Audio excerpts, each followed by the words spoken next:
you walk by this house in North Spokane, you might hear him before you see him. Everyone who knows Henry knows his music and his aloha. There's what they call aloha spirit.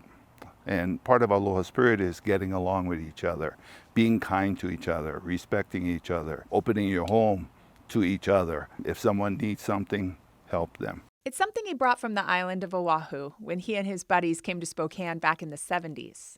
I booked a flight to Seattle thinking we could catch a cab to Spokane. I didn't know where Spokane was, obviously. But they figured it out, thanks to a map and Greyhound. There were a number of Hawaiian kids that had come up here for school as well as to play football. They became ohana, family, bringing with them Hawaiian traditions that didn't always pan out in Spokane. We cooked a couple hogs in the ground there, but it was during winter and it was pretty cold. So as we pulled it out, we had to throw it in the oven. That happened a couple times. Henry's friends knew his history, but others here didn't. When I first came to Spokane, they thought I was Indian. But once they knew I was from Hawaii, everybody says, "Oh, you're from Hawaii. Oh, I wish I could go to Hawaii." But many who visit the beachfront resorts of Hawaii today don't know the Hawaii Henry knows,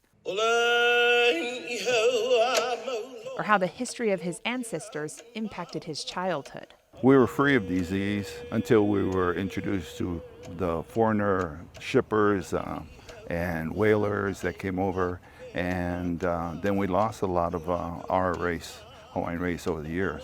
The Hawaiian monarchy was overthrown in the late 1800s by Caucasian businessmen, the descendants of missionaries. They wanted to do a lot of different things, which was good for the business people, but not necessarily for the Hawaiian people that lived there or were from there. The hula was forbidden.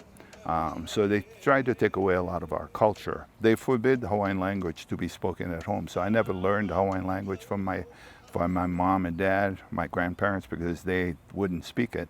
They told us to learn English. The Hawaiian Islands turned from a U.S. territory into the 50th state when Henry was 9 years old. Today there's a push by some natives for that state to become a sovereign nation again.